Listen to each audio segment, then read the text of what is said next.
वालेकुम, आप देख रहे हैं मेट्रो दिनांक टीवी न्यूज। आइए देखते हैं आज की खास खबर। महाराष्ट्र दिवस पर भाजपा द्वारा दादर में भव्य सभा का आयोजन संपन्न। मुंबई महाराष्ट्र दिवस व कामगार दिवस के मौके पर दादर पश्चिम के कामगार मैदान में भारतीय जनता पार्टी ने भव्य सभा का आयोजन किया। इस सभा में भारतीय जनता पार्टी के कई वरिष्ठ नेता शामिल हुए, जिनमें प्रमुख रूप से महाराष्ट्र के उप मुख्यमंत्री देवेंद्र फडणवीस, सांसद गोपाल शेट्टी, मुंबई अध्यक्ष एडवोकेट आशीष शेलार, मुंबई उपनगर के पालक मंत्री मंगल प्रभात लोढ़ा, पूर्व सांसद किरीट सोमैया, भाजपा लोकसभा प्रत्याशी पीयूष गोयल एवं एडवोकेट उज्जवल निकम, आमदार प्रवीण दरेकर, आमदार राजहंस सिंह, आमदार अतुल भातकलकर, आमदार विद्या ठाकुर, महाराष्ट्र प्रदेश उपाध्यक्ष जयप्रकाश ठाकुर आदि भाजपा नेतागण मौजूद थे। इस विशाल सभा को संबोधन करते हुए उप मुख्यमंत्री देवेंद्र फडणवीस ने लोकसभा चुनाव में महायुति के उम्मीदवारों को भारी मतों से जिताकर लाने का आह्वान करते हुए अब की बार 400 पार के नारे लगाए। इस सभा में महाराष्ट्र के कोने कोने से भाजपा कार्यकर्ताओं और पदाधिकारियों के साथ साथ भारी संख्या में जनता भी उपस्थित थी। इस मौके पर मुंबई के भी कोने कोने से भाजपा कार्यकर्ता भारी संख्या में अपने नेताओं को सुनने के लिए पहुंचे। इस सभा में उपस्थित भाजपा नेता दीपू सिंह ने मेट्रो दिनांक टीवी न्यूज से बात करते हुए बताया कि हमारे नेता देवेंद्र फडणवीस ने आज इस सभा से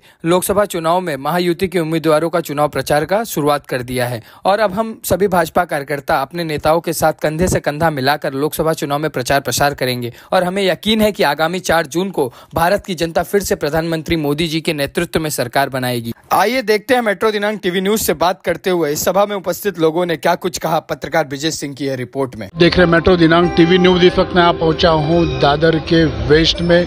यहाँ पर 1 मई का आज महाराष्ट्र दिवस, कामगार दिवस यहाँ पर मनाया जा रहा है। हम आपको दिखाने का प्रयास करेंगे हमारे मेट्रो दिनांक चैनल के माध्यम से किसने क्या कुछ कहा। काफ़ी तादाद में यहाँ पर भारतीय जनता पार्टी का बहुत ही शानदार कार्यक्रम रखा गया है। आइए हम ले चलते हैं आपको कार्यक्रम की ओर।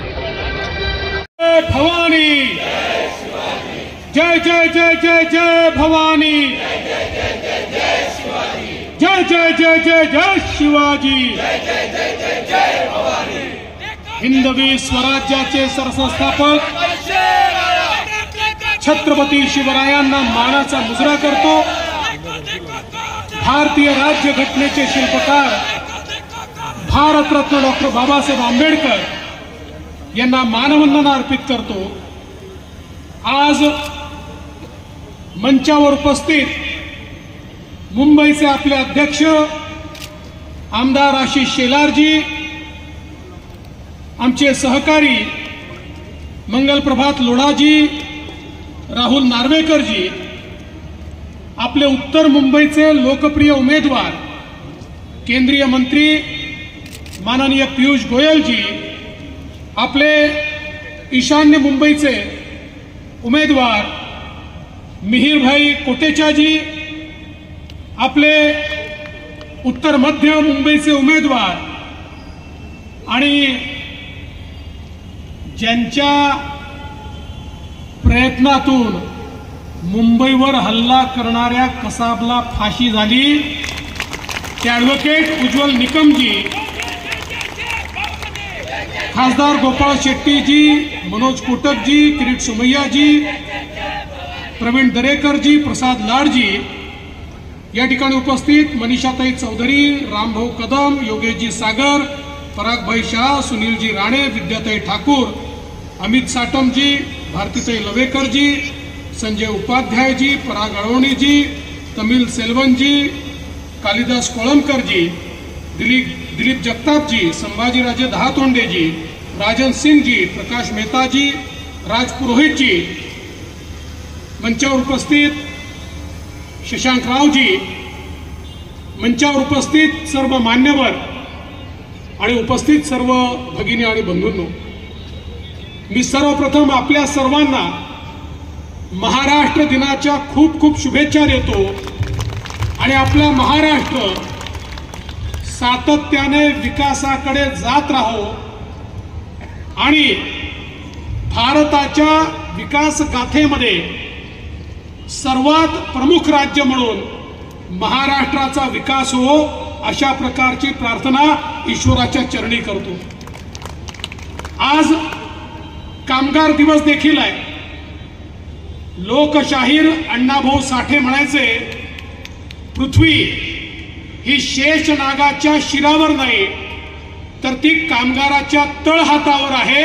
अशा प्रकारे ज्यांनी तळहातावर ही पृथ्वी झेलली त्या सर्व कामगारांना कामगार दिनाच्या अतिशय मनपूर्वक शुभेच्छा देतो. बंधू भगिनींनो, आपल्या सर्वांकरता आजचा दिवस अभिमानाचा दिवस आहे. महाराष्ट्र म्हटल्यानंतर आपल्यापैकी प्रत्येकाला एक रोमांच त्या ठिकाणी आपल्या अंगावर उभा राहतो. महाराष्ट्र एक असं राज्य आहे की ज्या राज्याने एक मोठा इतिहास घडवलेला आहे.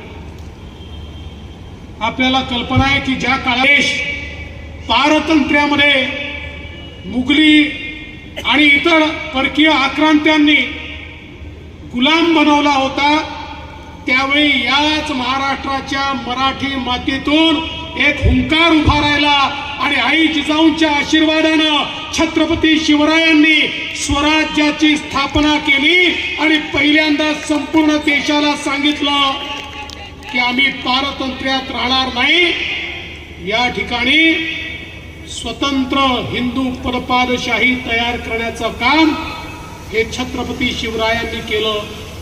छत्रपती शिवरायांनी केवळ या ठिकाणी हिंदू पदपादशाही तयार केली नाही, तर पुढच्या अनेक पिढ्यांकरता त्यांच्या रक्तामध्ये स्वातंत्र्याचं बीजारोपण केलं आणि खऱ्या अर्थानं पुढच्या काळामध्ये या देशामध्ये परकीयांच्या विरुद्ध लढण्याची प्रवृत्ती आणि वृत्ती ही छत्रपती शिवाजी महाराजांनी तयार केली.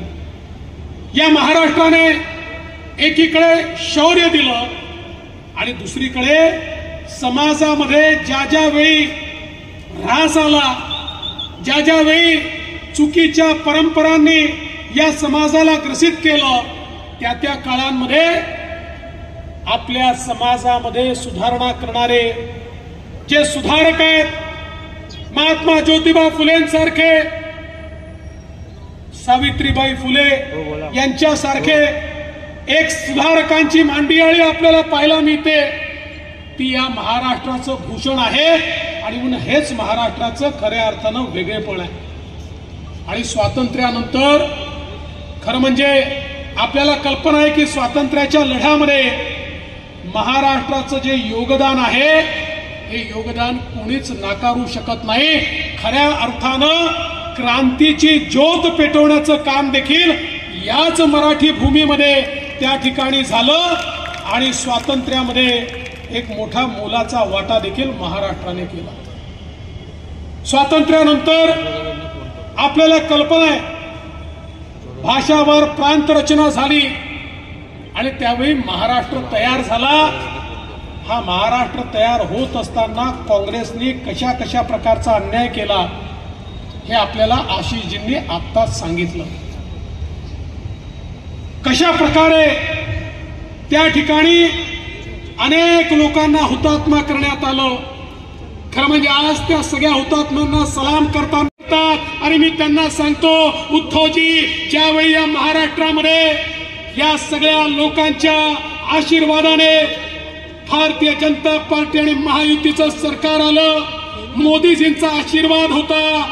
2015 पासून 2019 पर्यंत सातत्याने परकीय थेट गुंतवणुकीमध्ये महाराष्ट्र पहिल्या क्रमांकावर आणण्याचं काम आम्ही केलं. त्याच्या आधी देशातही काँग्रेसचं सरकार होतं, राज्यातही काँग्रेसचं सरकार होतं. गुंतवणुकीमध्ये महाराष्ट्र चौथ्या पार होता, तो पहिल्या क्रमांकावर आणला. आणि 2 वर्ष तर अशी आहेत की देशात आलेल्या गुंतवणुकीपैकी 42% आणि 49% गुंतवणूक या. आणि आमचं सरकार गेलं, आमच्या पाठी काँग्रेस आणि पवार साहेबांसोबत तुम्हाला त्या ठिकाणी तत्व मूल्य नव्हते. तुम्हाला केवळ एकच स्वप्न होतं, त्या खुर्चीवर मी कसा बसतो. त्या खुर्चीवर बसण्याकरता तुम्ही विचारांना तिलांजली दिली, त्या खुर्चीवर तुम्ही बसलात. काय झालं तुमच्या काळामध्ये? अरे, जो पहिल्या क्रमांकावर महाराष्ट्र होता, तुम्ही मुख्यमंत्री झाले, आणि कर्नाटक पहिल्या क्रमांकावर आला, गुजरात दुसऱ्या क्रमांकावर आला आणि महाराष्ट्र मागे गेला. त्याच्या पुढच्या वर्षी गुजरात पहिल्या क्रमांकावर आला, पुन्हा महाराष्ट्र मागे गेला. अरे मग तुम्ही मराठी अस्मिता सांगताना, तुम्ही महाराष्ट्राबद्दल बोलताना मग तुमच्या मनगटात धमक का नव्हती की ज्या महाराष्ट्राला आम्ही पहिल्या क्रमांकावर आणलं होतं तो तुमच्या राज्यामध्ये मागे गेला. अरे बंधू भगिनींनो, तोंडाच्या वाफा दडून राज्य पुढे जात नसतं. त्या ठिकाणी मनगटात जोर असावा लागतो. आम्ही शिंदे साहेबांच्या नेतृत्वात पुन्हा एकदा महाराष्ट्रात सरकार स्थापन केलं. स्थापन केल्याबरोबर माझा पहिला इंटरव्ह्यू झाला. त्या पहिल्या इंटरव्ह्यू मध्ये मी सांगितलं, काळजी करू नका, महाराष्ट्र मागे गेला असेल, आता पुन्हा आम्ही आलो आहे, महाराष्ट्राला पुढे आणू आणि पहिल्याच वर्षी महाराष्ट्र पुन्हा नंबर 1 आणण्याचं काम आम्ही केलं.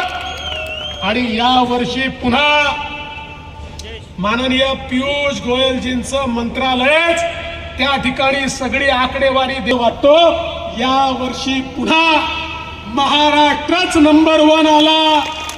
गुजरात असेल, कर्नाटक असेल, दिल्ली असेल यांची एकत्रित बेरीज केली तरी त्यापेक्षा जास्त गुंतवणूक आम्ही महाराष्ट्रामध्ये आणली.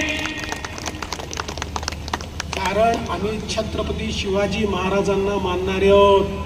महाराजांनी आम्हाला काय सांगायचं, रडायचं नाही, लढायचं. लढणाऱ्या, लढत लढत पुढे जाणाऱ्या. अरे तुम्ही 2.5-3 वर्ष त्या ठिकाणी होता, केवळ रडत राहिलात, आमची गुंतवणूक चालली, आमची गुंतवणूक चालली. अरे कोण गुंतवणूक अशा राज्यामध्ये करेल ज्या राज्यामध्ये सत्तारूढ पक्ष षडयंत्र करतो आणि जो सगळ्यात मोठा इन्व्हेस्टर आहे त्याच्या घरासमोर तुमचेच पोलीस तुमचं षडयंत्र करून बॉम्ब ठेवतात. कोण तुमच्या राज्यामध्ये येणार आहे ज्या राज्यामध्ये 100 कोटी रुपयाचं वसुलीचं रॅकेट चालतं, त्या राज्यामध्ये कोण येणार आहे? ज्या राज्याचे मुख्यमंत्री 2.5 वर्षात केवळ 2 वेळा मंत्रालयामध्ये जातात आणि केवळ फेसबुक लाईव्ह करतात आणि कोमट पाणी प्या म्हणतात, त्या राज्यामध्ये कोण जाणार आहे? बंधू भगिनींनो, तुमची नीती काय होती? माझं कुटुंब माझी जबाबदारी, इतर सगळ्यांची कुटुंब मोदींची जबाबदारी.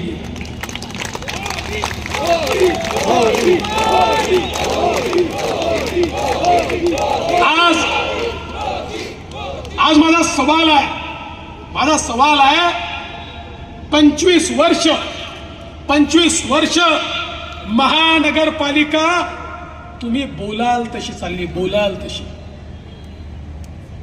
या मुंबईवर अखंडित राज्य होतं. हो, आम्ही देखील होतो सोबत, पण राज्य तुमचं होतं, तुम्ही चालवत होता. मग सांगा ना, 25 वर्षामध्ये या मुंबईला तुम्ही नेमकं काय दिलं ते सांगा. काय बदल केला? सर्वसामान्यांच्या जीवनामध्ये काय बदल केला?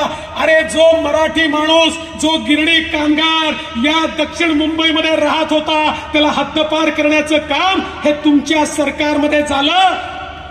तुम्ही महानगरपालिकेतनं त्याला या ठिकाणी बसवू शकला असतात. 70 हजार कोटी रुपये बँकेच्या फिक्स्ड डिपॉझिट मध्ये टाकले, पण त्या मराठी माणसाला घर देण्याकरता तुम्हाला त्या ठिकाणी निर्णय घेता आला नाही. बंधू भगिनींनो, या मुंबईची अवस्था या ठिकाणी काय केली? अनेक लोक म्हणतात मध्यंतरीच्या काळामध्ये बंगलोर IT कॅपिटल झाला, हैदराबाद IT कॅपिटल झाला. का IT कॅपिटल होऊ शकले? का ते पुढे जाऊ शकले? काळजी करू नका, आपण त्याच्यावरही उपाय केला. पण सांगतो हे का झालं? कारण राज्यातलं काँग्रेसचं सरकार आणि इथली महानगरपालिका यांना केवळ त्या ठिकाणी भ्रष्टाचार करायचा होता. त्यांना या ठिकाणी केवळ तीच कामं हातामध्ये घ्यायची होती ज्याच्यामध्ये माल पाणी मिळतं. यांच्या माल पाणी मिळवण्यामध्ये तुम्ही या ठिकाणी आपला ITचा उद्योग करणं आता परवडत नाही हे लक्षात आल्यामुळे लोक त्या ठिकाणी गेले, स्टार्टअप्स त्या ठिकाणी गेल्या. पण मला आनंद वाटतो मोदीजीचं राज्य आलं, मोदीजींनी स्टार्टअप पॉलिसी आणली, महाराष्ट्रामध्ये आम्ही स्टार्टअप पॉलिसी आणली। तुमको मिर्ची लगी तो मैं क्या करूं। आणि त्याच कोविडच्या काळामध्ये तुम्ही काय करत होतात? खिचडी चोरी, कफन चोरी। अरे प्रेताच्या टाळूवरचं लोणी खाणारे तुम्ही, त्या ठिकाणी लोक मरत असताना, लोक उपाशी असताना एकीकडे देशाचे प्रधानमंत्री मोठ्या प्रमाणात रेशन देतायत, मदत करतायत, आणि तुम्ही मुंबईमध्ये खिचडीचा घोटाळा करताय। अरे प्रेताच्या टाळूवरचं लोणी खाणारे तुम्ही, अरे बाकी जाऊ द्या, त्या बॉडी बॅगचा घोटाळा करताय। कफन चोर आहात तुम्ही, कफन चोर। कफनचे घोटाळा करणारे कफन चोर। या ठिकाणी तुमच्या घोटाळ्याची मालिका तर मी काढणारच आहे। अभी तो शुरुआत हुई है, आगे आगे देखिए होता है क्या। आणि म्हणून बंधू भगिनींनो, आज या देशाला कणखर नेतृत्व हवं आहे। जगाच्या पाठीवर कोविड नंतर मोठ्या प्रमाणात जो 30 वर्षापासून होता, आता त्या चीनबद्दल लोकांना निराशा यायला लागली आहे, आणि मोठ्या प्रमाणात हे मॅन्युफॅक्चरिंगचं सेक्टर आता तिथनं बाहेर पडत आहे। आणि बाहेर पडताना ते एकच गोष्ट पाहतात, कुठला देश आहे ज्या देशामध्ये मजबूत नेतृत्व आहे, कुठला त्याच्या पाठीवर त्यांना मोदीजींच्या नेतृत्वात तेव्हा भारताकडे आकृष्ट होतं। जर कुठलं राज्य हे इन्व्हेस्टर देशाचे प्रधानमंत्री झाल्यानंतर आपला देश 5 ट्रिलियनची इकॉनॉमी होईल, आणि आपला महाराष्ट्र 1 ट्रिलियनची इकॉनॉमी ही आम्ही त्यांच्या सोबत करू। आणि एवढंच नाही, मुंबई सातत्याने महायुतीच्या पाठीशी उभी आहे। भारतीय जनता पक्षाचे आपले 3ही उमेदवार आज या ठिकाणी आहे। उमेदवारांना रेकॉर्ड मताने तुम्ही पराजित कराल, हा मला या ठिकाणी विश्वास आहे। आपले अध्यक्ष आशिष शेलारजींच्या नेतृत्वात मुंबई तयार आहे। मुंबईमध्ये 3 मतदारसंघामध्ये भारतीय जनता पार्टी आणि 3 मतदारसंघामध्ये शिवसेना 6 उमेदवार आम्ही निवडून आणू, हा महाराष्ट्र दिनी आमचा संकल्प आहे, हा कामगार दिनी आमचा संकल्प आहे। या मुंबईच्या गरीबाला, झोपडपट्टीमध्ये राहणाऱ्याला, मुंबईच्या कामगाराला त्याचं हक्काचं घर हे आम्ही दिल्याशिवाय राहणार नाही, हा आमचा संकल्प आहे। बंधू भगिनींनो, या संकल्पामध्ये तुमचा आशीर्वाद हा महत्वाचा आहे। दिवसाची रात्र करा, जीवाचं रान करा, आणि या ठिकाणी मोदीजींना पुन्हा एकदा मुंबईचे 6 खासदार भेट म्हणून द्या, एवढीच विनंती करतो आणि माझं बोलणं संपवतो। जय हिंद, जय महाराष्ट्र। नमस्कार, मैं सुनील बांबुलकर, सहकार आघाड़ी मुंबई का संयोजक हूँ। आज 1 मई महाराष्ट्र दिन, कामगार दिन और हुतात्मा दिन की महाराष्ट्र का जनता को हम बधाई देते हैं। आज यहाँ पे भारतीय जनता पार्टी की ओर से हमारे तीनों उम्मीदवार की प्रचार रैली का शुभारंभ किया महाराष्ट्र दिन के अवसर पर। तो मुझे यहाँ पे एक ही कहना है मेरे महाराष्ट्र में रहने वाले सभी भाई बहनों को कि आज अपने को फिर एक बार मोदी सरकार लाना है, और महाराष्ट्र का सहयोग उसमें रहना चाहिए, और मुंबई के 6 के 6 हमारे महायुति के उम्मीदवार प्रचंड और भारी मत से विजयी होना चाहिए। यही हमारा आज का दिन का संकल्प है। तो बहुत ही अच्छी बातों को रखे। आइए हम यहाँ पे जानेंगे, दीपू जी का भी यहाँ पर उपस्थित हुआ है, उनसे भी हम जानेंगे। सर, क्या कहना चाहेंगे? नमस्कार। 1 मई कामगार दिन में सभी कामगार भाइयों को बधाई हो और उनको बहुत बहुत शुभकामनाएं। आज कामगार दिन में हमारे इधर कुर्ला में वार्ड में हम लोग बहुत सारे कामगार बंधु जो भाई थे उनका सत्कार किया, उनको मिठाई फल वगैरह बांटा गया बहुत सारे ठिकानों पे। और आज यहाँ कामगार मैदान में हमारे मुंबई के उप मुख्यमंत्री देवेंद्र जी ने, अभी साहब ने बताया ना कि जो 6 खासदार है उनका प्रचार का नारियल फोड़ दिया उन्होंने और जोर से यहाँ पे तैयारी हो गई और कार्यकर्ता एकदम जोश में आ गए हैं और जल्द से जल्द जो इलेक्शन होएगा अभी 20 मई को आने वाले रिजल्ट 4 जून को 6 के 6 खासदार जीत के आएंगे। यही सब शुभकामनाएं और यही प्रार्थना करता हूँ कामगार अपने बंधुओं से कि सब बहुत अच्छे से विजयी करें। बहुत बहुत धन्यवाद। 400 पार, 400 पार, 400 पार, फिर एक बार मोदी सरकार, मोदी सरकार, बार बार मोदी सरकार। तो बहुत ही सुंदर घोषणा लगाए हैं, नारेबाजी की है। अब की बार 400 पार। तो सभी ने हमारे मेट्रो चैनल के माध्यम से अपनी बातों को रखा। आज के लिए बस इतना है। Subscribe end like end share करना ना भूलिए।